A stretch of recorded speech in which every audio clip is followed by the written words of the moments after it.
Welcome to the Phone Arena video review of the Samsung Instinct HD. The Instinct HD is a true refresh to the original Instinct, which came out last summer. On the surface, the two phones are very similar. They have large 3.2-inch touchscreen displays. You have your 3 navigation keys down at the bottom, and a camera on the back. However, there are very many upgrades to the Instinct HD. First and foremost is the 5-megapixel shooter you'll find on the back, which is capable of recording HD videos at 720p. It also has a flash, something we haven't seen on the Instincts before. Design-wise, we now have a speaker at the bottom of the back, where previously the speaker on the front served as the only phone speaker. We still have a volume rocker on the left side. The speech-to-action key has been moved over here from the right. We find 2 ports. One is the new micro USB charging port, something we always like to see, and that the Instinct S30 did not have, and also a video out port. This is the Samsung 20-pin connector, like the charger we found on the original Instinct and other Samsungs. However, this time it serves video out to an HD TV. Unfortunately, the cable is not included. It's a $20 accessory, and it goes to your TV's HDMI port. The last thing we find on the right side is the camera key. Up at the top we have the power button and the 3.5mm headset jack.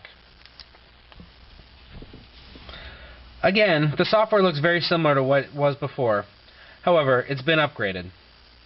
The first thing you'll notice is that there are now 5 tabs down at the bottom instead of 4. On the software side, you have the My Stuff tab that was added. And on the phone side, you have a dedicated voicemail tab now. The phone side remains largely unchanged. You still have your speed dials, contacts, your recent list, and dialer. The contacts offer a lot of information. However, it's not a true smartphone, and it doesn't have a syncing ability. It does have Sprint's mobile sync service, which backs up your contacts automatically to their servers, but nothing in terms of calendar support. If you'll notice, down along the bottom, only 2 keys are lit right now. These are the only active keys. If we hit the home key, it's not going to do anything. The phone key will take us over to the phone side, and now the phone key is deactive. Back also doesn't do anything right now. This is a change from the previous Instinct, and while subtle, it's something that we like. Oftentimes users would be hitting the home key when they're already on the home section, thinking it would take them back to their favorite screen. Back to the interface. If we look at the main tab, we'll see it's very similar. There's now an IM option, but the overall layout is the same. At the top we have the little list button, which lets us put it in list view. Certain things, like the calendar and the messaging, is giving us information. We really like this addition, and it's best used over on the web tab.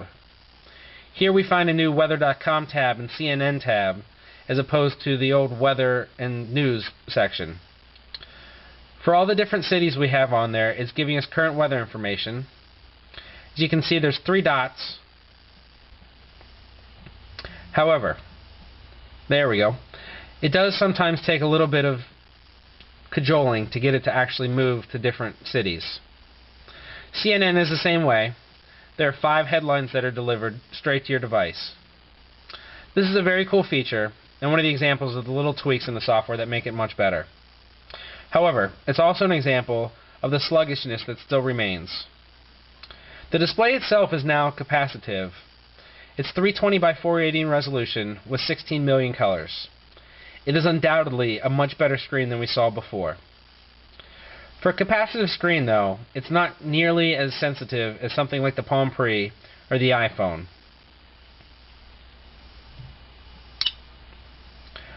Like we said, My Stuff is the new tab. This is simply a collection of your downloaded games and applications. Speaking of applications, the Instinct finally has true applications. Under the Fun tabs, we'll find applications for Facebook, Twitter, and MySpace. There's also a YouTube link, but that still takes you to the mobile page.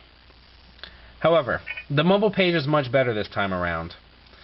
As you can see, it's loading Opera Mobile, not Opera Mini.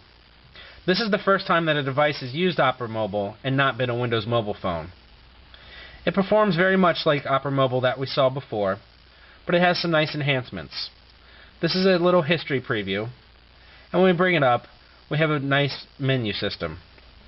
The Instinct HD also has an accelerometer, something that was missing from the original. This is utilized in many different applications, and something that comes in very handy.